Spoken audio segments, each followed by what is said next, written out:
Okay तो भाई finally आज का मंडे नाइट रॉ तो खत्म हो गया, पर भाई आज के मंडे नाइट रॉ के बैक स्टेज बहुत सारा चीज देखने को मिला। साथ ही साथ भाई Monday night raw of year जाने के बाद भी बहुत सारा चीज देखने को मिला। आइए भाई मैं आपको आज के मंडे नाइट रॉ का मैं आपको फुल शो का रिव्यू बताता हूँ एक एक लाइन करके। उससे पहले भाई सारे लोग चैनल को सब्सक्राइब कर दीजिएगा। तो सबसे पहले भाई आज का मंडे नाइट रॉ का शुरुआत रोमन रेंज करते हैं। रोमन रेंज आकर सारे लोग को एक्नॉलेज मी कहते हैं। सारे लोग भाई रोमन रेंज को एक्नॉलेज करते हैं। तभी सामने से कोडी रोड्स आ जाते हैं। कोडी रोड्स कहते हैं कि भैया तू क्यों आया वार गेम के अंदर, मैंने तो तुम्हें बुलाया नहीं था, तुम वार गेम के अंदर क्यों आए। रोमन रेंज कहते हैं भैया मेरा दो भाई ऊसोस हैं वार गेम के अंदर, इसलिए मैं फैमिली के लिए आया और साथ ही साथ वार गेम के अंदर तुम आया, मैं नहीं आया हूँ। वार गेम हमेशा से मैं लीड किया हूँ, इस बार सिर्फ तुम्हें मौका मिल रहा है, पर तुम लीडर वगैरह कुछ नहीं हो। पर कोडी रोड्स कहते हैं भैया लीडर तो मैं ही हूँ, अगर तुम्हें अगर वार गेम के अंदर आना साथ देने के लिए तो तुम आ सकते हो। तभी सामने से हमें सीएम पंक देखने को बोलते हो। सीएम पंक भी इस बात को लेकर भड़क जाते हैं कि कोडी रोड्स खुद को लीडर क्यों मान रहा है, जबकि लीडर खुद सीएम पंक है। सीएम पंक यहाँ पर कहते हैं कोडी रोड्स देख तुम स्मैकडाउन का लीडर हो सकता है, मंडे नाइट रॉ का लीडर मैं हूँ क्योंकि मेरे पास हैवीवेट टाइटल है। रोमन रेंज तभी कहते हैं कि भैया तुम दोनों चंपू लोग जो कि खुद को लीडर बोल रहे हो, तुम में से कोई लीडर नहीं हो क्योंकि ब्लड लाइन मेरा है, मेरा टीम फाइट कर रहा है वार गेम के अंदर, तो लीडर तुम दोनों में से कोई नहीं हो। साथ ही साथ भाई रोमन रेंज जाते जाते बोलते हैं कि तुम दोनों के कंधे पर जो टाइटल हो, टाइटल तुमसे ज्यादा बेहतर मेरे कंधे पे लगेगा। रोमन रेंज भाई जाते जाते हिंट देते हैं कि फ्यूचर में रोमन रेंज इनको चैलेंज करने वाले, जिसके बारे में हम लोग नेक्स्ट वीडियो के अंदर डिस्कस करेंगे बहुत अच्छे से। बाकी भाई फिर इसके बाद शो का बैक स्टेज सेगमेंट देखने को मिलता है, जहां पॉल मैन डिसाइड कर रहे होते हैं कि ड्रू मैकिंटायर का साथ देने के लिए कौन सा बंदा जाएगा। लोगन पॉल यहाँ पर बोलते हैं कि ब्रॉक लेसनर को भेज दो, पर यहाँ पर पॉल मैन कहते हैं नहीं, ब्रॉक लेसनर भी नहीं जा सकता, ब्रॉन ब्रेकर भी नहीं जा सकता, ब्रॉन्सन रीड भी नहीं जा सकता, लोगन पॉल तुम जाने वाले हो। तो यहाँ पर भाई लोगन पॉल को चूज किया जाता आज के शो को पर ड्रू मैकिंटायर के टैग टीम पार्टनर बनने के लिए, जो कि एडवांटेज मैच के अंदर कंपीट करेंगे शो के मेन इवेंट के अंदर। वैसे बाकी दिन इसके बाद आगे में शो के ऊपर हमें गुंथर देखने को बोलते हैं। गुंथर का मैच कार्मेलो हाइस के साथ होता है। बेसिकली डब्ल्यू वाले भाई नंबर 1 टूर्नामेंट के लिए सारा मैच वगैरह करवा रही है। गुंथर का कैरेक्टर मेरे को समझ में नहीं आता, नेक्स्ट वीडियो के अंदर थोड़ा सा और डिस्कस करेंगे। पर फिलहाल मैं आपको बता दूं भाई इस मैच के अंदर भाई गुंथर सक्सेसफुली हरा देते हैं, बहुत आसानी से मैच के अंदर विन कर जाते हैं। और फिर उसके बाद हमें चार्ट भी दिखाया जाता है जहां गुंथर भाई फाइनली क्वालिफाई कर चुका है, वो फाइनली मतलब सेमीफाइनल में जा चुके हैं। बाकी बैक स्टेज एक बार फिर से हमें ब्लड लाइन का सेगमेंट देखने को बोलता है, जहां रोमन रेंज, सीएम पंक, कोडी रोड सारे लोग बात कर रहे हो, तो वहां पर उसोस पहुंचते हैं। उसोस कहते हैं कि भैया तुम लोग मीटिंग खेल रहे हो, पर मीटिंग के अंदर मुझे नहीं बुला रहे। कोई बात नहीं भाई, हम लोग आज स्मैश करने वाला, हम लोग एडवांटेज मैच के अंदर विन करने वाले, हम लोग सबको तोड़ने वाले हैं। रोमन रेंज कहते हैं कि देख भैया तुम लोग को जो करना करो, मैं तो चलाओ। रोमन रेंज यहाँ पर सीएम पंक और कोडी रोड्स को कहते हैं कि भैया तुम लोग जाकर मैनेज कर लो, मैं निकल रहा हूँ यहाँ से। बाकी दिन इसके बाद भाई आगे में शो के बैक स्टेज हमें जॉन सीना का प्रोमो सेगमेंट देखने को मिलता है, जहां जॉन सीना अगेन अपने फैंस के बारे में बात कर रहे होते हैं, कितने अपने फैंस को मिस करेंगे, कितना कम टाइमिंग को डब्ल्यूडब्ल्यूई कंपनी के अंदर बचा हुआ है। बाकी जस्ट उनके सेगमेंट के बाद हमें डॉम देखने को मिलते हैं। डॉम यहाँ पर बहुत ज्यादा सैड था। डॉम भाई जाकर वेड वेरेट से यहाँ पर भाई हाथ मिलाते हैं, पर भाई माइकल कोल से हाथ नहीं मिलाते, सीधे चले जाते हैं। भाई डॉम यहाँ पर लंबा रिंग के अंदर फेंकना शुरू कर देते हैं। सबसे पहले भाई ऑडियंस डॉम को गाली दे रहा था, पर डॉम यहाँ पर स्टिल फेंकना शुरू कर देते कि भैया अब मेरा एरा एक बार फिर से वापस आने वाला है। मेरा अपना होम टाउन के अंदर इस बार का सर्वाइवल सीरीज होने वाला, मतलब मैं अपना होम टाउन के अंदर मैं यहाँ पर मतलब जॉन सीना का बेइज्जती करने वाला हूँ। साथ ही साथ मैं अपना टाइटल, अपने लेगेसी को एक और फिर से मैं वापस लेकर आने वाला हूँ। मैं जॉन सीना तुम्हें हराने वाला हूँ, मैं तुम्हें डिस्ट्रॉय करके तुम्हारा रेसलिंग कैरियर को फाइनली मैं ही खत्म करने वाला हूँ। यहाँ पर फैंस भाई जब बहुत ज्यादा बू करते हैं तो डॉम कहते हैं बू करना कर लो, जॉन सीना आज के शो को पर अवेलेबल नहीं है, जॉन सीना आने नहीं वाला। तभी भाई जॉन सीना का म्यूजिक हिट हो जाता है। बेसिकली जॉन सीना नहीं रहते हैं भाई, मेरे ख्याल से ट्रिपल ए कंपनी का एक बौना रेसलर वहां पर आता है, उसके साथ कैमरा मैन था भाई, वो बिल्कुल बौना था। हालत ये था कि जब वो बौना रेसलर रिंग के अंदर चढ़ने लगता तो भाई वो जंप कर ही नहीं पाता, तो फिर वो साइड से जाकर वो रिंग के अंदर जाता है। भाई मेरे को ये नहीं समझ में आया कि बंदे को भाई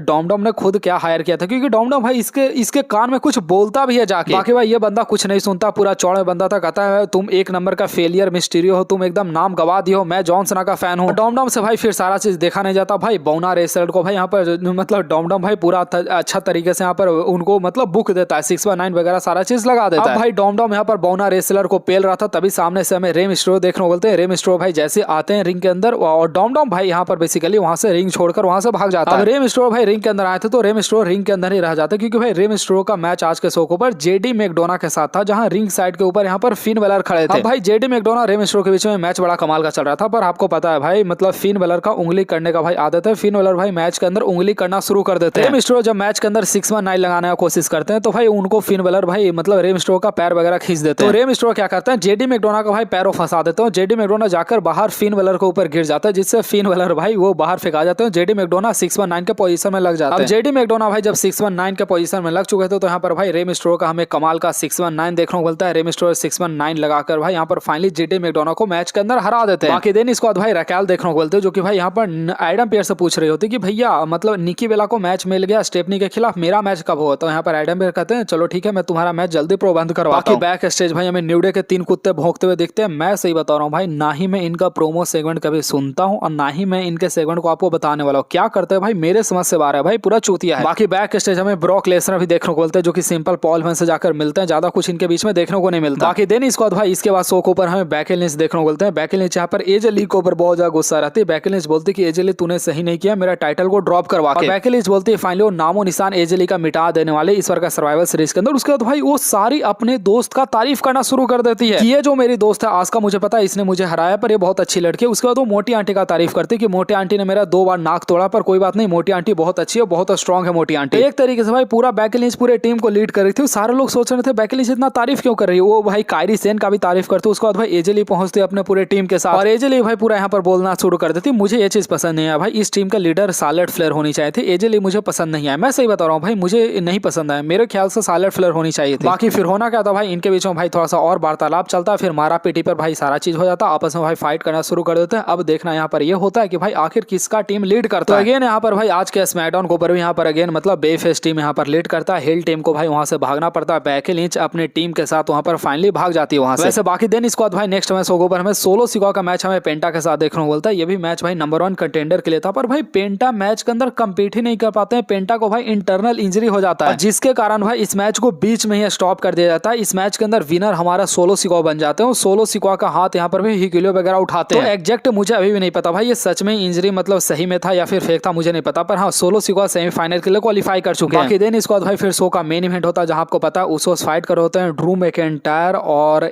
लोगन पॉल के अगेंस्ट फाइट कर रहे होते हैं। बेसिकली भाई ये मैच चल ही रहा होता है, मैच के बीच में सारा भाषण देखने को मिल जाता है। Bron Breakker, Bronson Reed, CM Punk, Cody Rhodes भाई सारे लोग आपस में आकर फाइट करना शुरू कर देते हैं। लोगन पॉल जो है उसका फायदा उठाकर भाई जिमी उसो को मैच के अंदर हरा देता है। लोगन पॉल भाई एडवांटेज मैच को विन कर जाता है। फाइनली भाई विजन टीम एडवांटेज मैच को विन कर चुका है। फिर उसके बाद भाई सारे लोग आपस में एक और फिर से फाइट करना शुरू कर देते हैं। फिर रोमन रेंज का एंट्रेंस देखने को मिलता है। रोमन रेंज भाई आकर सबको धोना शुरू कर देते हैं। रोमन रेंज भाई सबसे पहले आकर ब्राउन ब्रेकर को मारते हैं, फिर रोमन रेंज ब्राउन्सर रेड को ही सुपर वन पंच मारते हैं, फिर रोमन रेंज भाई लोगन पॉल को ही सुपर वन पंच मारते हैं, फिर रोमन रेंज भाई ड्रू मैकिंटायर को भी सुपर वन पंच मारते हैं। मतलब रोमन रेंज भाई इकलौता पूरे टीम को लीड कर जाते हैं। रोमन रेंज भाई सबको मारकर पूरा टीम के साथ लीड कर रहे होते हैं। फिर उसके बाद ब्रॉक लेसनर का एंट्रेंस देखने को मिलता है। आपको पता है ब्रॉक लेसनर अपना एंट्रेंस में ही गिर जाते हैं, पर फाइनली भाई ब्रॉक लेसनर आते हैं, आकर भाई फिर फाइट वगैरह करते हैं अपने पूरे टीम के साथ, वहां पर खड़े होते हैं, फिर फाइट वगैरह वहां पर करते हैं। मैं सही बता रहा हूँ भाई डब्ल्यू वाले भाई जिस तरीके से अभी करंट है मंडे नाइट रॉ करवा रही ना, ऐसा अगर रॉ करवाना शुरू कर देना भाई डब्ल्यू कंपनी का हालात सिर्फ 1 महीना में सही हो जाएगा। मतलब भाई आपको एक सही डायरेक्शन दिखाना डब्ल्यू कंपनी के स्टोरी लाइन में, हर चीज सही हो जाएगा। और हाँ भाई आज के मंडे नाइट रॉ पर बहुत सारे हिंट भी हमें देखने को मिला, जिसके बारे में हम लोग नेक्स्ट वीडियो के अंदर अच्छे से डिस्कस करने वाला। रोमन रेंज क्या सच में एक बार फिर से अनडिस्प्यूटेड चैंपियन बनेंगे, सारा चीज को डिस्कस करने वाला है, ठीक है भाई। शो के ऑफ ईयर जाने के बाद ब्रॉक लेसनर सब सारे लोग भाग जाते हैं। रिंग के अंदर लोगन पॉल बसते हैं, तो यहाँ पर भाई सफाई करने वाला डंडा को सीएम पंक लेकर आते हैं, और बेसिकली लोगन पॉल के कब्र के ऊपर मतलब उनके वो नीचे पड़े रहते हैं। सारे लोग वहां पर प्राइम वगैरह पीते हैं, सारे लोग थूकते वगैरह। इस तरीके से भाई आज का मंडे नाइट रॉ का कमाल का एंडिंग देखने को मिला। बाकी शो कैसा था आप लोग बताइएगा।